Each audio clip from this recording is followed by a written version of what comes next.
Has it delivered me the ideal scenario of me kicking back, relaxing, and cracking a cold one while the mower runs and takes care of everything for me?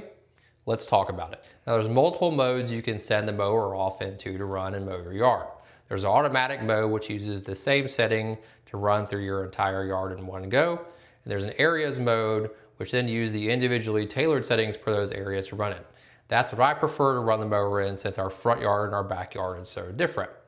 Running off through the front yard, it would go out and nicely start doing a zigzag pattern in the middle of the yard first. Now the pattern and the direction that this goes in is defined in the app. It's based off of the base station and the direction it's facing.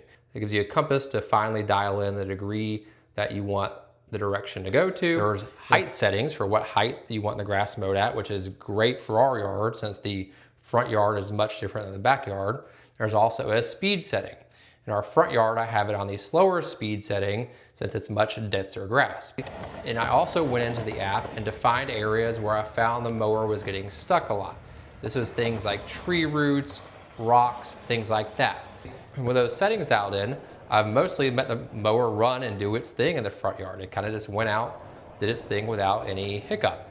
It would take about 1 hour to do the actual mowing of about 2,000 square feet in our front yard. During this phase, it would get about 80% done before it required a top off of the battery. This would take 45 minutes to recharge it from about 15% to 85%.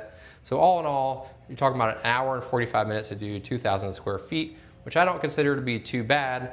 It also did really well climbing the hill in our front yard, so it lives up to its GOAT name. It would scamper up it at a slow speed just fine, and when it needed to come back down, it would also do that just great. That was very nice to see.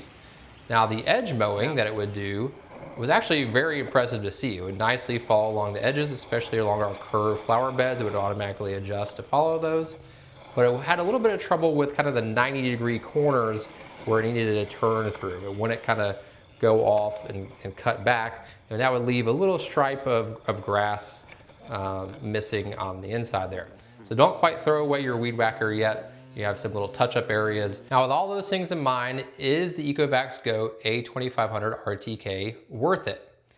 I'm actually pretty impressed by it, especially in our front yard where the grass is uniform and it can easily tackle things and it has good RTK signal. It does a great job, and our grass has never looked better out front as it does right now, getting mowed 3 times a week. And I'm not having to go out there and sweat. Let me know what you guys think about robot mowers. Do you think it's something you're looking into? Maybe in the future, waiting for the technology to evolve? Like and subscribe and let me know.